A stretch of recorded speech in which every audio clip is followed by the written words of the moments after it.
Afternoon, everyone. We're going to talk about some more Warriors of the Dark God stuff. In the last video, we went through the changes and we kind of, we talked about good, bad, like them, dislike them. And, I'm not here to harp on them much anymore.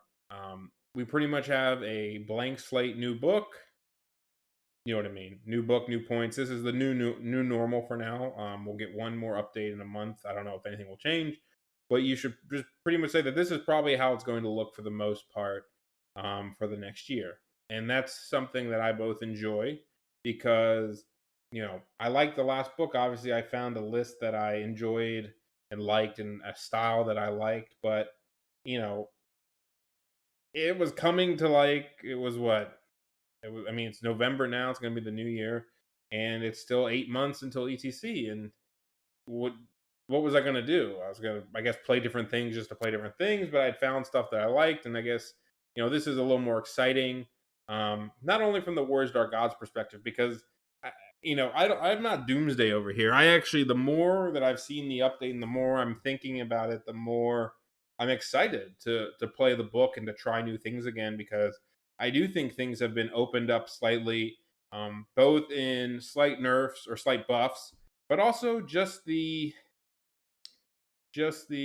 fact that elders spam is still viable if you want to take two of them and a herald. You can still make pretty good lists with it, I'd say. But at the same time, it just doesn't feel as bad taking some of the other things or trying the other things. In the nerfing of something, things open up, and as I said in my last video, we might have some pretty nice stuff sitting right below where the elder list was before, and it might even, I'm not going to say it was better, but if you really think about it, and I don't have the old books to go back, but there was a time where I think one of the ETCs 19, no, 20 happened, 21, maybe it was 19 or 18, one of them, where portals were super popular. Like everybody has portals. But elders back then were like 400 something, like 460 with repaired weapons or something. Herald was pretty much the same. Like, I don't think these lists we were playing today were much different. It's just everything else was cheaper. Like, I get it. The same thing happened where, the poor and envy guy got nerfed, the Helmall got nerfed, and then all of a sudden, people started using elders, but they were just pretty much what they were before. I'm pretty sure the list now, the Herald list with the elders, is cheaper, is more expensive than it was, and we still consider it really good. Obviously, there's other circumstances around it, other armies getting stronger and weaker, but the same thing happens all the time. Something kind of gets peeled back, and you look for other layers and stuff to try. And I think something separate to that, and something I look for even more, and which is kind of exciting now that everybody's been changed, is kind of reading. I'm not reading the meta. I don't like that phrase, but kind of seeing what the meta comes to, because I really think that what other armies take, and maybe this is just an natural commentary, really influences what's good in the Warriors book. Which armies become popular? Which armies do we have to deal with? Do we have to take something to deal with certain things? So I'll give you a preemptive one that I kind of thought of. We were talking about on the Discord, the Crown of Command or Crown of Autocracy being gone, and so some armies, they got to start taking lords again to get that leadership back. And so it might raise the question very well, if people are taking more lords to get the better leadership, are they going to take a pretty fighty setup such as Omen the Apocalypse and stuff, and does that increase the value of a entropic lord? Right? Think about it. If they become more popular, if fighty characters become more popular, especially because master mages went up in points, so maybe double master isn't as popular, or the need to have a fighty general due to the Crown of Autocracy changes, then is the meta potentially going to shift towards these, kind of grindy or fighty characters, usually one up a robo save bullshit, Hero's Heart, whatnot. And then so can you get ahead of that and say, well, I'm going to take a character that just turns off all your items and kills you? Because a lot of the time, not a lot of time, but some armies didn't have that, and so it didn't feel as good against some armies. Obviously, if you go up against, like the Sliver Lord or other Chaos Lords, it can be really nice. But I think there's potential where Entropic Lord, who didn't really change in points, I think he went 5 or more with a, depending on your mark, he might have went up 5 more. He might really just become even better now, and also, did shooting change? Does he become better? Is he maybe more safe on the chariot than he used to be? Um, if you think of things like Chaos Dwarves and their lords they got cheaper, I think they have to take 2 weapons, and you just turn them off and you say, okay, screw you. Or, yeah, like Doomblade got a little cheaper, even though it got slightly nerfed, but you turn it off. It was such a big problem for warriors, and you just start turning off these items, then maybe he just becomes a niche. Now, I had him in my last list, and I probably would have taken him to ETC. I think he's really good. I think he can do a lot of things on his own, and he solves problems. I think he's like a niche thing that solves problems. And so as we see what becomes more popular, not just in warriors, what the meta of warriors evolves, but what do the other armies evolve? So I'll give you another example. Potentially was Sylvan Elves. They got a lot of decent buffs, not a lot, I would say, but they got some decent buffs to their fighty units, like I don't know, their Kestrels and the Wild Rider type things, but their treatment went up, and I hated playing against treatment. If you ever heard me talk, so maybe people start taking more fighty elves list, and you say, oh, well, that means maybe they'll take a little bit less shooting because the fighting stuff got better and less treemen. But treemen were naturally, in my opinion, pretty good versus warriors because of the tankiness and the tree wax and the low wounds that we had. Um, because that army style is more prevalent, and maybe it's better versus other armies out there, warriors are now slide along the scale. In power, or it shifts, the matchup shifts.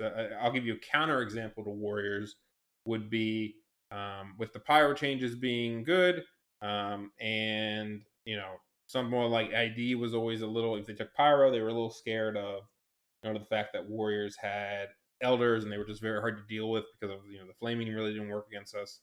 And so now with elders going up in price, if the amount of elders kind of shifts down, then maybe ID Warriors matchup kind of shifts a little bit because their flaming is now more useful and they're not having to worry potentially as much about those, heavy elder spam armies that they couldn't deal with. So that's just kind of a precursor to a lot of this. I'm not sure what this video is going to be exactly. I have new recruit up, and we can talk about we can go through some stuff again.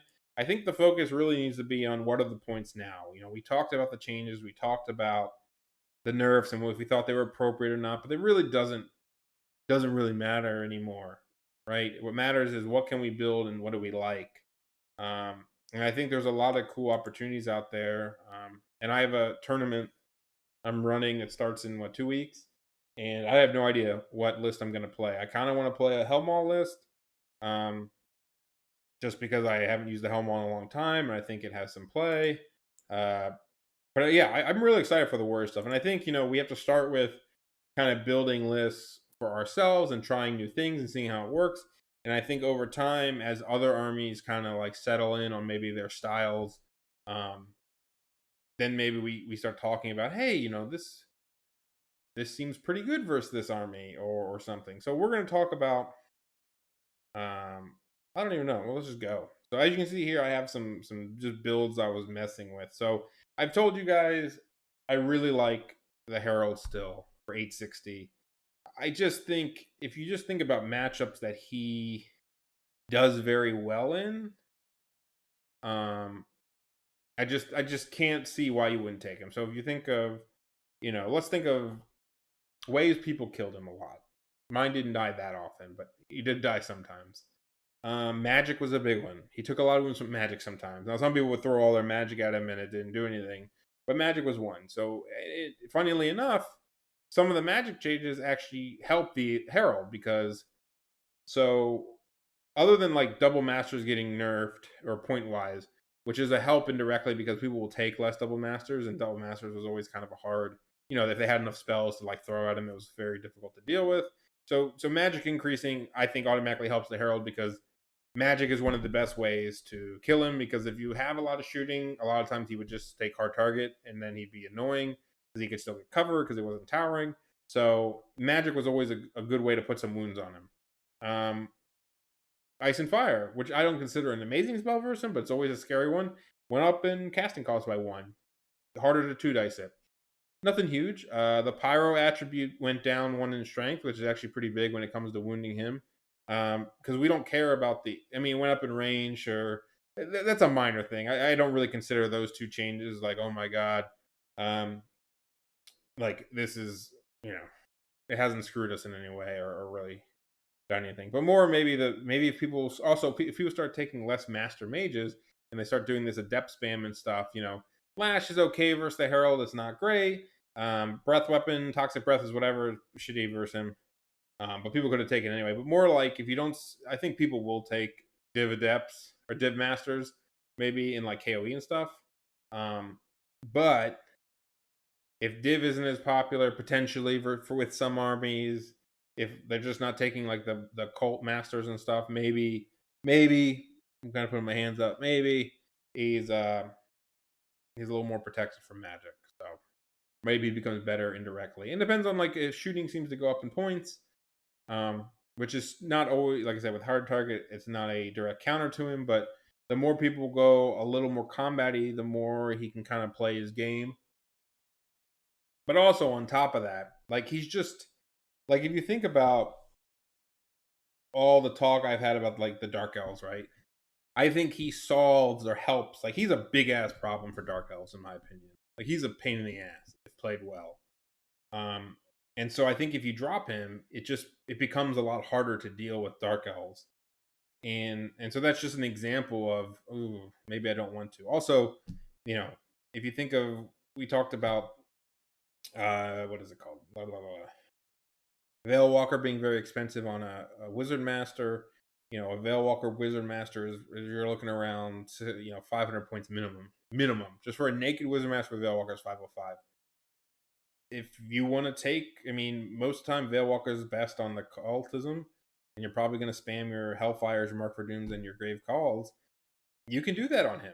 You can have a Veil Walker guy who's 4 dicing both spells. You lose the +1 to dispel cast, which can suck, but if you want to bomb 2 spells at people, you have the guy to do it. You don't have to waste. And then if you don't need to bomb Grave Calls at people, shit, don't take it. Take a different guy. Take other spells like the more combat-y ones that I take. So anyway, I think the Herald will be still a staple. I've played him so much. I think he's dynamic enough. I don't think I'm gonna pivot off that. Some other hero ideas I like. So in Masters years ago, like 2 years ago, I played a Flying Chaos Lord with Portent. And now to get Portent of Burning Portent, you have to take. He has to be your general. Well, I can't in this list. Oh, my other guy's my general. Hold on. Let's just take this guy out. In order to take this, make sure he doesn't have any items I need. No. You'd have to do this. You'd have to take. I think this was the build. Let me just get it going. Greed, Chronic. I didn't even have points for some of this stuff. I couldn't take anything on Burning Portent. I don't have the points. That's no. I have something I shouldn't have. What am I have? Oh, I have to be the general. Yeah. Damn, I'm almost out of points. Yeah. See, I have just enough points to fit this build in. But you basically waste the fact that you're greed. You're basically paying 15 points to get more in hero points. And so this is the build, and it's expensive, 660. It's not cheap. It might have gone down because that went up 5 and that went down 10. Yeah, it got a little cheaper, but yeah, because it went down 10 points. But it's not a bad build. It's just very, very expensive, and having to be the general kind of sucked because you couldn't do as much with him. And so, yes, I still don't think this build is bad, but you're kind of, like I said, it's a lot of points to pay for the Portent portion of it. you basically have to pay the greed that does nothing and the 145 and Trophy Wreck. So one of the build ideas um, was to not take Portent and thus not having to take the general, which is a good to get him out of the general. He's not worth as many points, and then not taking greed. And there was talk of Wrath, and I actually talked to somebody this morning, and Pride came up, and so this was the build that was kind of that's not. I don't know why it always hangs pair with this. What is that? Oh, I don't need trophy. Something like this is like an interesting build. You could go like another item. You basically have 35 points. So you could go not Ranger's Boots, obviously. I'm just looking at what it does so I can remember. Remove 7 Ranger. Okay. Probably the most ones I could see would be Rod of Battle. If you don't take Symbol of Slaughter. I could see Cleansing Light. If you didn't want to take Symbol of Slaughter. So Symbol of Slaughter is +2 attacks, +2 agility, so you're like agility 9 or something, and you're like 7 attacks. And you're +1 to be hit, which when you have rerollable Spike Shield, run up your rollable Spike Shield, you don't really care if you're, because you're not going to charge, you're not going to want to fight anything that's really good at hitting you. You have parry too, so at least if something has high defense, is hitting you on 3s at best. But it's really not that bad, because if something with like AP 1 or 0 is hitting you, you're getting a 1 up rerollable, and you want to just throw back your Spike Shields anyway. So getting +1 hit. That's why Wrath was actually an option. I actually think that Wrath is a good, like a fine choice if you're going to take a Wrath Warrior unit to put him in. If you're going to take a big ass Wrath Warrior unit with like Banner Speed, then I think Wrath is the choice. If you're going to take a Greed unit, I really wouldn't take Greed, but if you're going to take, you can take any of these to match the unit that he's going to be in. If he's in a naked warrior unit, like one without a mark, which I think has potential, then the guy who was talking to me about this, I think Pride is actually a really good choice. And not just, and for multiple reasons. So let's just kind of talk about why. One, it's 20 points. So 20 points is a pretty decent thing for Mark. Minimize leadership. Great. I mean, he's potentially flying out on his own. So he's leadership 9. So even losing by, and he has rerolls intact. So I mean, even he's losing by 1 or 2. You know, rerollable 8 is scary. Rerollable 7 is scary, but rerollable minimize 7, not as scary. You lose the trophy racks +1 res. If you want to compare it to trophy racks, I compared it to 2 things. One is you kind of circumvent the need for trophy rack. So because trophy rack is really good, because this guy takes a lot of redirect checks, restrain checks, march checks on his own, and so having trophy rack is really good. Now, I don't know all the math on minimize 9 versus rerollable 9. I have to pull it up, but it gets you a lot of the way there. A lot of the way there, where you should trust minimize 9, that you're not scared. Like I've taken redirect checks with elders and stuff. That's scary. And minimize 9, you pretty much got, if you fail it, you fail it. Like it happens. But I think it's close to failing a real 9. So it kind of covers that base, which is great. It also works in combat. So if you think about it, that sure, the trophy act might give you +1 combat res, which you could say makes you harder to break, because if you kill the champion, then you get a +1 combat res.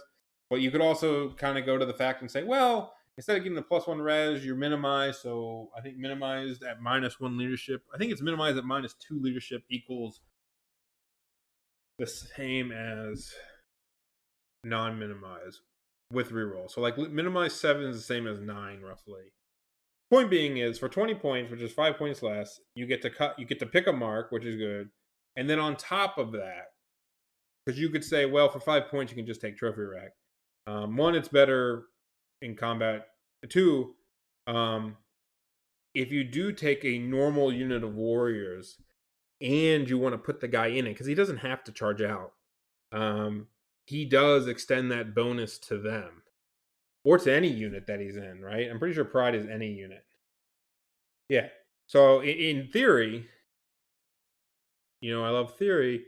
In theory, if you had 6 Beldrakes, if you had anything that he could join, he would give this buff to. So um, it makes him more useful in the unit. Because everyone has built-in bullshit. Yeah. So you basically give. Yeah. Does that make sense? Like trophy rack kind of helps the unit you're in because it gets marked. You get to minimize versus reroll, whatever. But if you're taking a break check with a big warrior unit, it's going to be minimized because of him, even if he's not dead. Anyway, and it's a cheap build. And then you can take this. So you're 7 strength 5 attacks, agility million, and so this guy is probably like pretty good versus elves, right? I think that's maybe where he would shine the most is versus elves, I'd say. Um, though he might be good versus a lot. Like his big weakness is snipes, right? And so snipes are always going to be annoying. But with the advent of, is that even the right word? With master mages going up, double snipe isn't as much of a thing, and they've already nerfed the snipe of, the last edition, the 18-inch range game with 24 went to 18 of the Touch of the Reaper. So snipes are still prevalent, but not like super prevalent to where you're like, this is all you can protect from it if you need to. He's also not your general anymore. So like, but the old build was like he was worth 800 points to die. So this is like 330 points less if he dies, which is fantastic. So let's just do that. But also, if you think about it, like elves, if they don't have if they don't have two, they don't have rending banners or anybody with like grind attacks or just shitty AP1 stuff, like you might just murder them with him. If they do enough damage and you get to take your saves, he can probably hold up entire blocks of like Skaven by himself. Because no, that's not gonna work that well because of the combat res shit, right? They're gonna have 5 ranks, 3 ranks, banner. You're only gonna have 4 res, so you're probably gonna kill enough to do 2. I mean, you might be minimized 7 rollable, but they might wound themselves on you. Okay, you're not like I wouldn't just charge it to no reason, but you can hold up a lot of things, and like you can charge him at Obsidian Guard. You're 3 upper rollable. You might take a wound, but you also do a shit ton of damage, right? You're doing 9 attacks or 7 attacks that is going to be offensive 8. So you're going to need 3s, no 2s, unfortunately. You're going to need 3s and 2s to kill. So you kill what, like 4? You kill 4. And then even if they make you take saves, I don't think they make you take 9. You're getting hit on 2s from them because they have lightning reflexes and +1. You're getting hit by on 2s, which is whatever. 2s and then 4s the first round, and maybe they sneak 2 or 3 through. If you make the saves, you might kill 3 more. Like you might just kill the unit. They're not that good after the fact. If they have rending banner, it's different. But that's kind of like the point, right? Like witch elves, stuff like that. Now you're gonna get shit on by gorgons, but whatever there.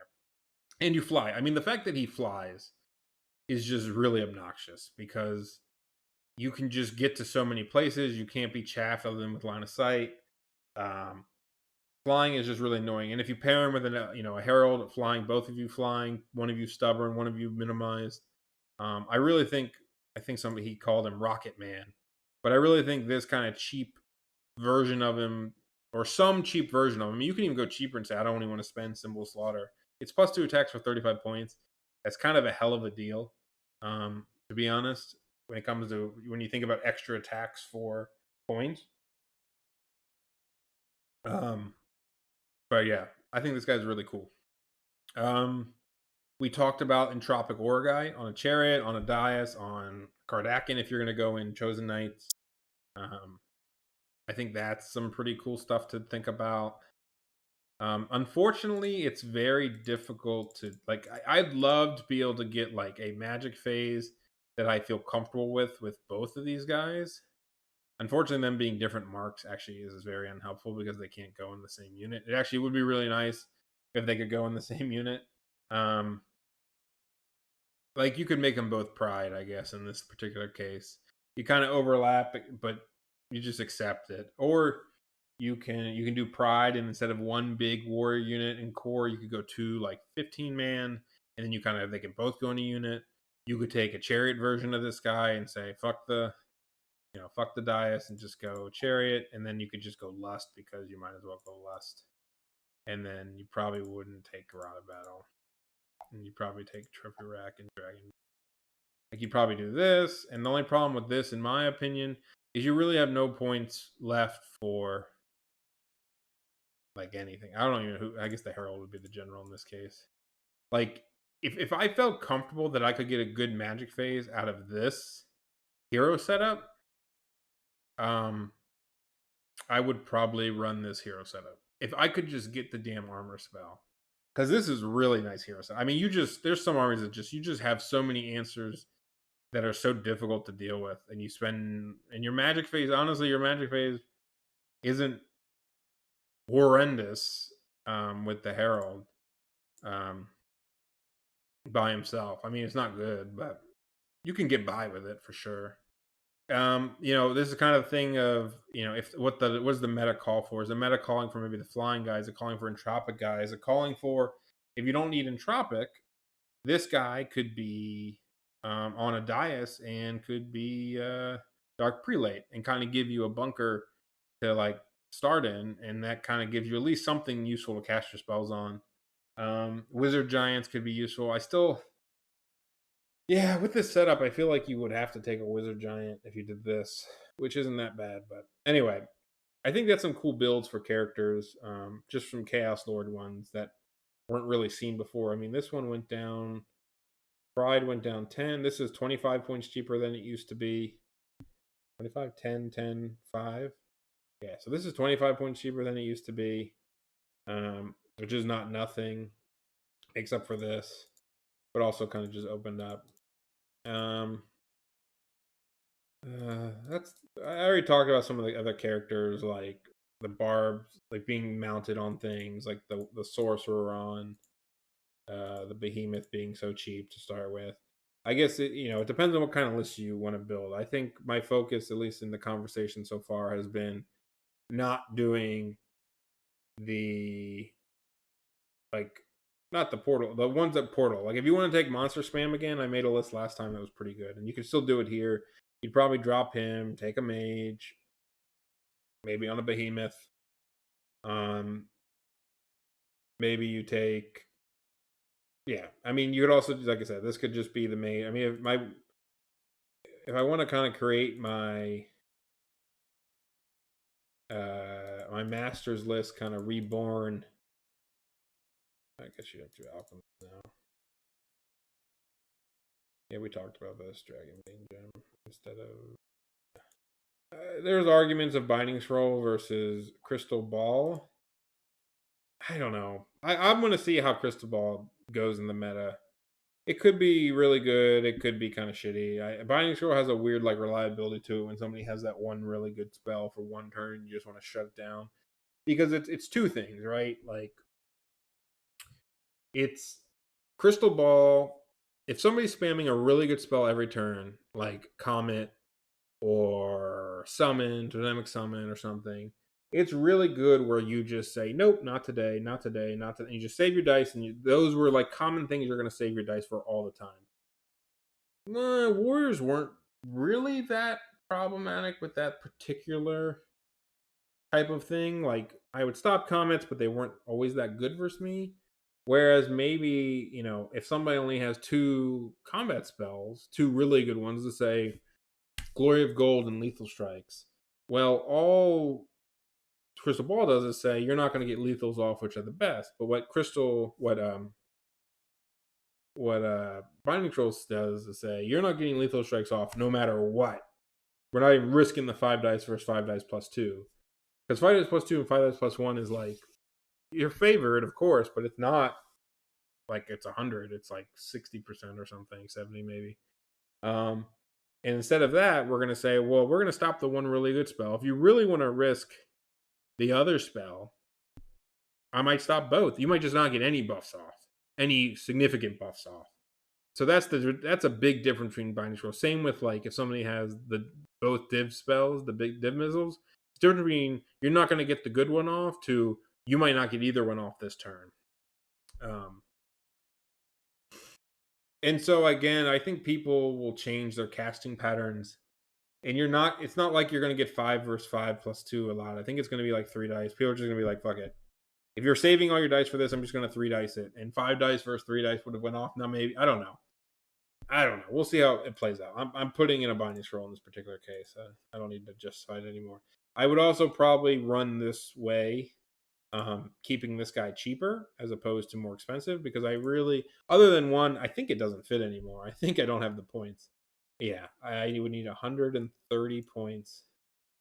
Yeah, because he was like, I would make it. I'd have just enough because I have 135, and he was not 100. He was 120 to make this guy what I needed because the weapon was 90. Yeah, okay. So I could have made the guy. I could have put him in if I wanted the important guy. So he does fit.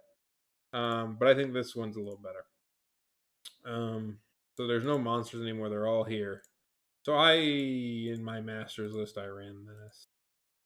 Let's just fill it out the rest of the way. I did this. Oh, the fact that paired weapons are so expensive now. So trash.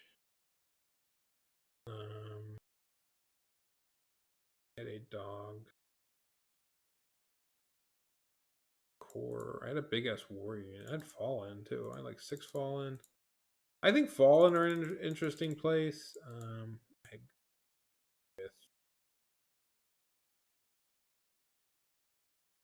So this wouldn't work because I would need greed on my lord. So this is where like it kind of falls apart a little bit on its own.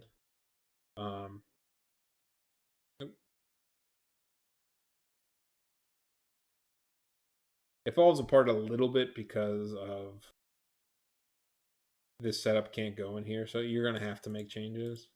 But I think naturally I would make changes anyway. What did I have in that list? It chose warrior knights, right? I had like 6. It was like pride, something like this. Oh, I had an elder too. Right, I did take an elder in that list. I took a paired weapon one, but I wouldn't do that anymore. I would 100% take great weapon. It's funny seeing the setup like this. Was this my army? I think this was my list. And then I had this would have been the other version, so I would have been over points in my new list. What made me over points? I mean, the elder clearly is like costing me a ton of points. And then these wouldn't be greed anymore. You would just, and you do speed. I think speed is better for the guy. A pretty good unit right there. Fuck paired weapons. Why does that even click? Oh, because of that. Still have 100 points left. 85. Well, I don't think this is good anymore. I think this would, I would just take great weapons. Something like this. Like this is like the same points, right? No, yeah, because it's 7 points. You save 21. You save 1 point and you get a standard champion. I think great ones are just better. I also don't really like this unit. I don't know how good I think this unit is. I also don't think this unit's that good. I didn't like my scoring like this because why didn't I like it? Because I always felt like I had 3 scoring and I could win objectives, but it kind of felt like what did I feel? It kind of felt like, well, they were fine. I don't want to complain about it. Man, this list isn't too bad, is it? Actually, legendary beast should be 4, right?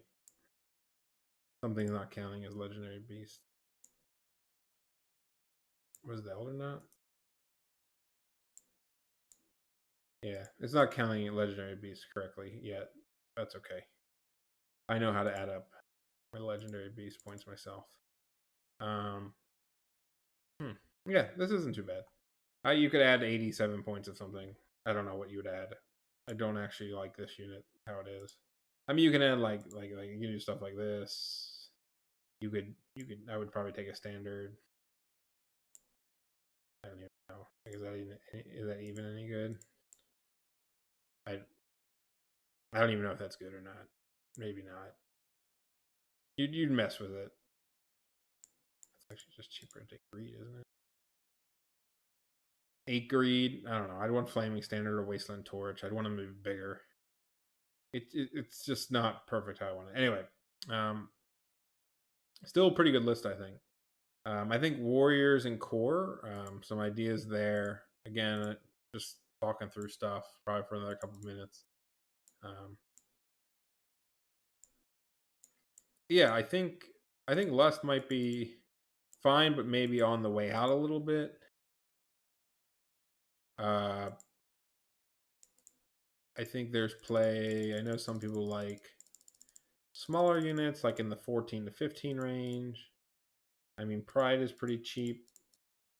Like, if you do want to take Pride units, just naturally, like 4, like this isn't that bad. You're over points, but you could just. I think this is one setup I've seen. It's not bad. I mean, minimized leadership is really good. I mean, there's actually a lot of times where that minimized for 28 points is really good. You're basically, because obviously break checks, it's huge. Minimize 8 versus minimized versus 8. Like, I've actually failed a good bit of 8 leadership checks or 9 leadership checks with them. But also, like, minimize, like for the math, like minimize is really good. So Pride is probably one of the better marks now, especially that Lust one up, because while you can't flee, you actually probably hold a lot more. But also, one reason for the 15 and 14 man units that I've talked about with other people is you just like sometimes you flank something with a fucking war unit and you're just like, oh, I did not break you, or I did not break Steadfast. And or you flank them with a 10 man less unit and you're just like, please God, don't have this clan rat do a wound to me. And they do 1 wound and you're like, fuck. So, it's very hard for a lot of units that get flanked to kill 4 or 5 Chaos Warriors.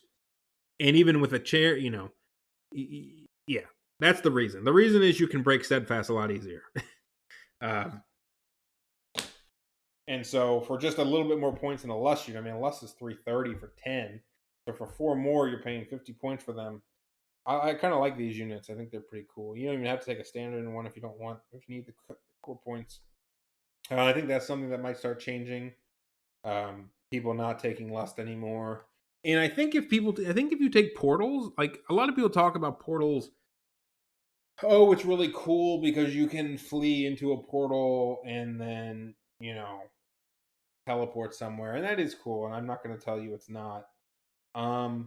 I think that's less cool on Warriors. I think actually portals make Warrior units not need to be Lust as much. Because with Lust, you just make yourself flee. Like, you don't set up these really weird flee into portal situations. Sometimes it happens, of course. But I think you're more likely to, like, just teleport your unit out of trouble. Like, see that it might be in trouble and just teleport it away. And you're not going to, like, teleport it into some shitty location. You're probably going to teleport it to where it's in a good location and you don't need to flee. So the fact that you can move your units around maybe makes Lust not as desirable, for that very reason. You're just like, I'm going to teleport to safety. And if I have a unit on the far flank and reasons that it kind of helps is, let's say you're pushing really hard for a certain objective, let's just say secure target, and you realize on the other side of the board, you set up first to go first, and maybe you put 1 unit over there on the other side, and the enemy, or you don't put any unit on one side of the secure target. The point that you can, like, move units back and forth. If you need to add help to a side, you can easily teleport. You can put all your focus on one side of secure target and then, like, end of the game, teleport on the other side, like turn 5 and get it. So you might be able to fake people out where they think, oh, you didn't put anything over here. I'm going to just put, right? So if you put your war unit in front and they put something that can counter you, you either die or you just don't do anything, or you have to throw something over there. But maybe in this case, they don't put as much over there because you haven't committed. So I'll give you an example. Very quick example. You natural game without this is a mall thing, less of a lust thing. You have a natural game where you're playing secure target and the targets are, should have just opened UB, right? Whatever. The targets are across the board from each other. And in a natural game, you put 10 warriors, down here to kind of go after that marker. And if you deployed first, your enemy might put, their scoring unit and then maybe like a monster or something big enough to like fight you off, right? Something big enough to fight you off. And now maybe you say, okay, I have some form of teleportation. I don't need to put my unit over there to begin with because I want to see what the enemy does. So maybe you put a monster over there, something that can get away, or you just put it there. Who cares? And you say, all right, I'm going to put a portal down under me. And now, either this unit wastes its time and then you teleport away potentially and maybe teleport back later, or you just put a portal there turn one and say, I'm always going to be here to potentially get this objective. And if you take this big piece, let's say it's a monster or something, and you try to help the rest of the game because you don't my warrior units there, the minute it leaves, I'll just teleport my warriors back, and assuming my warriors beat whatever you put, I get to win the marker. Or you put a piece over here like a chariot, or a character like I use my barb chief back in the day for that, and you say, all right, let's see if you can deal with it. If you deal with it, if that character or whatever beats this unit, you teleport a warrior's over last turn and get the objective. If somehow it loses, maybe you don't teleport, or maybe you teleport so late in the game, like, right, if you're sitting here and he's here, there's only so much you can do before he comes and kills you. But if you put, if you're not sitting there or and you put a portal down, then he either has to sit there and say, I'm going to look at this empty spot for a while because you could teleport back, or he leaves it and then you teleport back. I don't know. It's one of the uses of portals. So I think portals start helping a lot of the rest of the list out. And so I think, I don't know, what one guy was talking about lust. Some people in the forums are kind of weird.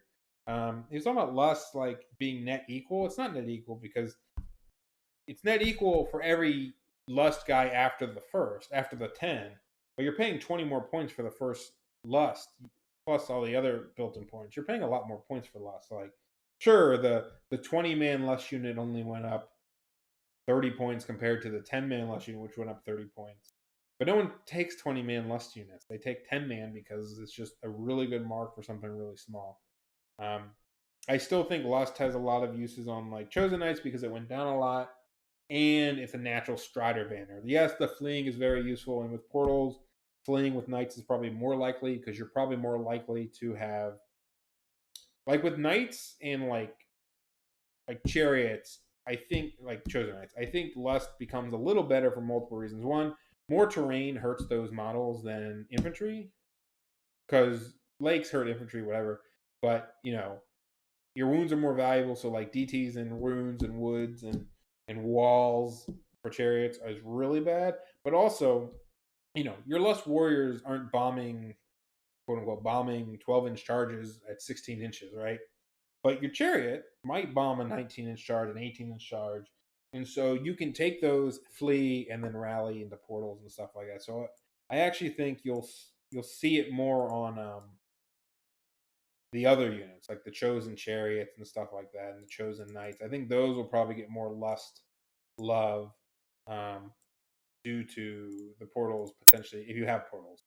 I'll probably make a whole Helmaw video where we talk about which version of the Helmaw do you want. Do you want one gateway, two gateway, or double maw? So I think those are or naked maw. So there's 4 versions. There's one maw, one portal, 2 portals, 2 naked. I don't think you could technically take one starting portal with 2 maws or 2 starting portals and 2 maws, but I think you're getting to the insane amount of points, and I don't think the value's there. I think this 520 for 2 naked maws is probably where you're at your limit of I'm not gonna say usefulness, but like this setup with the 2 naked maws is probably where you're kind of starting to question, do I need more or not? Yeah, that's my commentary on that. I do wonder if you could turn this in. Like, I really like taking pairs of things, like pairs of chosen chariots. Though, to be fair, it's probably better to take like one chosen chariot, which is sad, right? It makes me sad just to delete that unit. And then maybe you don't need, like, this is where I'm kind of in the middle myself about um which is better, right? Which is better, double maul or just single maul? I mean, you save 160 points by going single maul with one portal, which is probably it's probably fair. Like, if this is probably too much um into setup, you're probably best just going this one. It's kind of like the oldie but goldie. It's 360. It's an investment, but it's not. But also, like, if you take a list of, like, look at this list for example, it's not like if this portal fails, it's not like the list is so slow that you can't handle it. I guess is the wording I would use, right? Like, you'd be okay without it. But it also helps to have it. I don't know. I don't know where I was going with this one particularly. We'll talk about it. We'll talk about Hellmauls at some point more. I just want to kind of go over like lords and other random thoughts. I still think um, big fell drakes are really good with great weapons. Obviously, this unit went down 27 points to what it was before. I think this one, I might have talked about this, but this one is where like that tier thing comes, right. You can't really make this unit that much more expensive. So if you have 80 points to fill, right? I had 100 points in this list before I dropped this, right? When I did this, I had the points to fill this out. So do you just say, "Oh, you're going to take the Feldrakes instead of the Knights"? And you could argue, "Oh, well, they're not as good with portals. They're just fine with portals, by the way, because they take D6 plus 2 hits to toxic. You're probably doing a wound to yourself, but you have so many wounds to spare. If you're really going to teleport into some good position, it's probably fine. Like, this list is probably not that bad. It's not the most exciting list. It only has one chaff. But maybe with portals, you don't need as much chaff. I mean, that's the other argument, too. Like, do you need as much chaff if you don't have portals? Should you take Fallen if you take portals instead of Warhounds? Maybe one Warhound, one Fallen unit, because Fallen, depending on your portal setup, if they're like 6 or 7 man, they become this one chaff that can go through portals, which is excellent. But they also can be teleported, you know, I should have got UB out, but they can be teleported across the board, like in behind somebody. Like, if somebody's just like, I'm going to ignore this portal, and they have shooting, for example, if you pull 6 fallen next to them, a lot of people can't kill 6 fallen with shooting, or if they do, it's not worth the points. And then they charge, it only takes a fallen or 2 to charge a war machine and go through them, and all of a sudden, you're being annoying in the back line. So fallen probably have a more place in this game than we give credit for as well. Um, because big units aren't that expensive. Like 220 for 10. I mean, that's cheaper than a naked warrior unit without command, right? Warriors without command are 230. And if you give them paired weapons, right? So if you just compare these two units, one scores. This one's move 6 light troops. They both have paired weapons. One doesn't have spike shields in this case, only for shooting purposes. But one stubborn in woods, move 6 light troops. I mean, they're totally different at that point, but they can kill a lot of things. Like putting 10 fallen in front of things, it kills a lot of little units. Like, it's probably more annoying if you can get your scoring. I think fallen units have a lot of value if you can get scoring elsewhere and feel comfortable with it. The Doom buses might make a comeback. The last thing I'll talk about is this, which is totally like a 180 from what we're talking about. Let me just make a new list. Big boys. This is the list that I said was like super, like you couldn't even take this. This would be like a million monster points in the old version.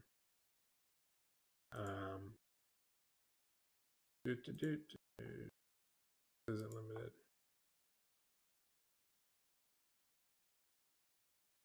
Yeah, I don't know what the deal with the legendary beast thing is. I feel like it's not working. It should. I mean, you still have a lot of hero points. You could take some more heroes, bros. I don't know if chimeras with wings are actually good, but the fact that you can take them is pretty cool. Oh yeah, they changed the points because the club is base. Yeah, so it looks funny. How many spells is this? You don't need that. Take that. Take. It's probably one too many spells. Probably don't need 2 monstrous familiars. But let's just say you did it for shits and giggles. And let's just say you took a war spear one. Yeah, I mean, like this in the old points would be more expensive. And like, what is it? If you add up these numbers, it's over 1,000. Yeah, I mean, this is 2,300 monster points in the old version, 24 probably. So this is kind of a pretty cool thing. And you can just fill it out with core and scoring and stuff, and your magic phase is fine. You can get items if you want, but kind of funny, right? It's a funny list. 3 flyers, super fast, big monsters, core. You know, I mean, I would go as far as you know. You could probably take a barbarian unit for one of the marauding. I don't want to talk about barbarians personally because I feel like they're whatever to me. I can't tell if they're good or not, to be honest. Maybe they're still a good bunker. I don't know. I haven't decided if I think they're a good bunker or not. You could do something like, I wouldn't even take this. I would take Barbarian Horsemen. Where is it? Barbarian Horsemen. I do like this unit a lot, so I think you can still mess with this unit a good bit. This is not bad for being slightly over core, but there's really nothing you're offended by having in your core. And you still have 700 points left, so I think my version I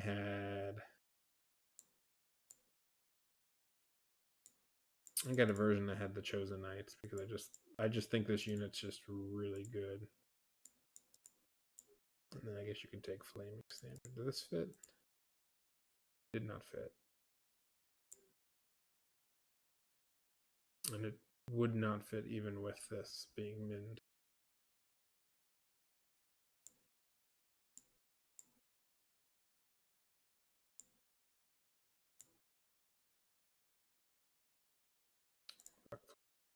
Going. Wasteland Torch. There you go, guys. Take this list. 4 scoring, 2 chaff, 1,000,000 chaff because all these are chaff anyway. Like you really don't even need the hounds. I don't know why I put them in. I have chimeras.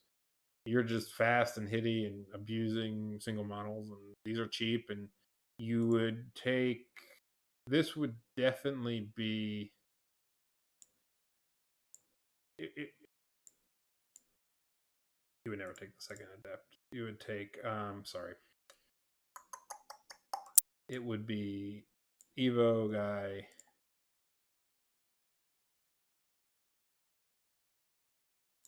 I'm blanking for some reason. Occultism.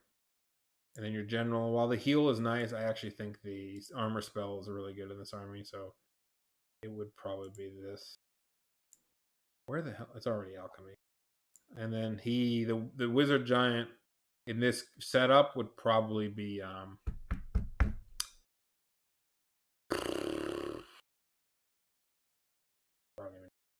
he would take hereditary.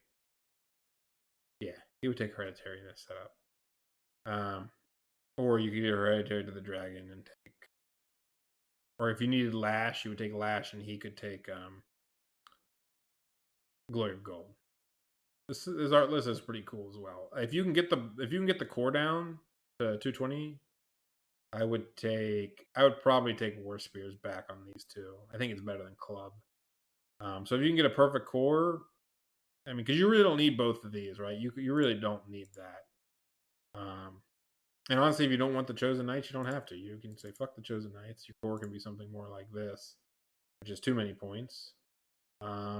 And you could go if you can get the core perfectly. I think you can do 2 chariots. Like chosen chariots. If you really wanted. Yeah, you got the core to be perfect. But you need a lot of scoring out of core.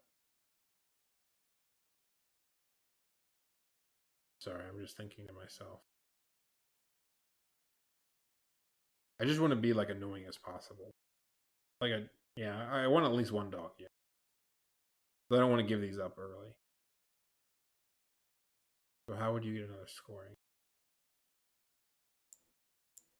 I guess you could take you could do this, I guess. You could just be annoying and take this is not useful. You're 24 points down. This is min core, right? I don't love it. I don't love doing min core this way. But this is min core. It's 4 scoring and a bunch of single models. Perfectly legal. Not even that bad. Chariots might be too slow in this list, but I mean the other thing is this is 720. Like I know I keep changing things, guys, but you gotta just stick with me here. If you really needed a couple more points, you would do warrior chariots. They're actually cheaper. 3 warrior chariots is cheaper than 2 of the other ones. So if you want to be really cheap and annoying, you do something like this. You could actually, for the points, I'm pretty sure heroes on chariots are not that expensive. Like, I think the barbs heroes on chariots aren't that bad, right? How much is a barb chief on a chariot? He comes with heavy armor. He needs a shield. 5 up. So you'd have a 2 up in this particular case. And let's just say his weapon was... What would his weapon be in this case? Spear? Can't do spear when you're up on the mountain, right? Light lance? I guess you can take a light lance. Is this even cool? Like for 240, you get this guy. You could do that. So this is not as... I would say it's on par with a warrior chariot. Because it's...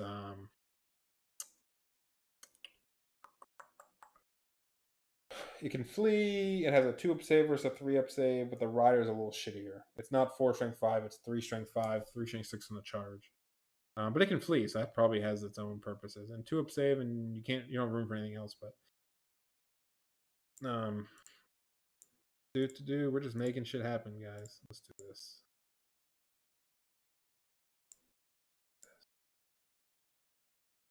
So you take 2 of these guys, right? And then your core, something more like this. You want champions shield. How many points if you take 2 of these? Where's all my points? Oh, I had points because of that. This is over core. You could probably drop a couple barbarians because you're talking... These are going to take 6. So you probably only need... I mean, technically you only need 15 to make it a full unit, but... You could probably bring yourself down to like this. Right? Chaff. And then you have 224 points. Man, you are so close to having enough points for another chariot. What would you even take? I have 0 idea what I would take here. You could take a normal chimera for no reason. You could take flares if you wanted. You could not take this warhounds. You could take flares, and you could say, I want chaff that can reroll. You have a lot of chaff, though. Whatever. Everything's chaff, right? Everything in this list is chaff. Like, you can't take a third one. You can take a normal one. I think that you can still use this. Yeah, because they don't count for anything. There you go. Yeah, fuck it. Something like this. This is funny. How many single models? 1, 2, 3, 4, 5, 6, 7, 8, 9, 10, 11. 11 randomly single models and monsters to just get out there and be annoying. Again, this could be normal chariots. You could take... I like... That's another thing. You could make these normal chariots and take items on your guys. that would also be acceptable, I think. But for magic wise, it's pretty good. Yeah, there you go, guys. Thanks for listening. Random stuff. Talk to you later.